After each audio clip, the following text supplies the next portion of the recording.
We're here to show you today how to turn your patients safely to help get them centered and boost them up and reposition comfortably in bed.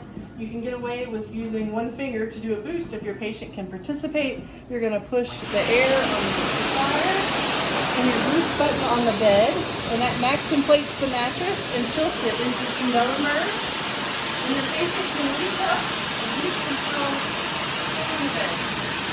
So you don't have to do a lot of the work.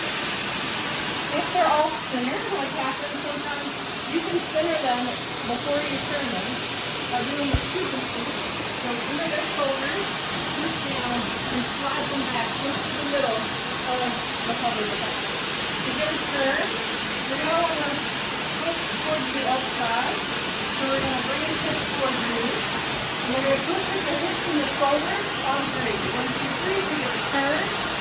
And then we're going to place the wedges to get a sacral float. But you can take care and give them a shining hiney or your 2-person skin assessment. Once you find the hips, you're going to put the wedges above and below to get a good sacral float and have the patient roll back.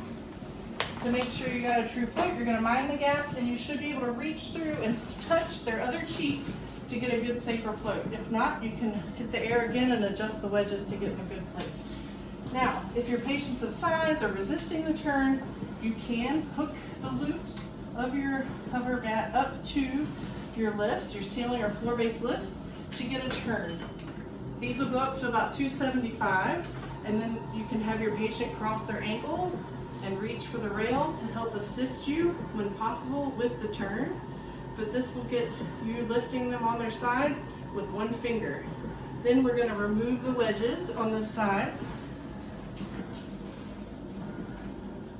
If you have a patient of size, you can get them on the hover sling, which goes up to 1,000 pounds, but you're still going to want to push them towards the outside before completing the turn.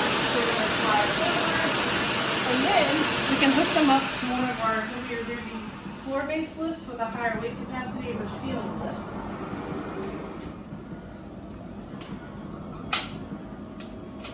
And again, to complete the turn, you can get the patient to participate by crossing their ankles and reaching for the rail.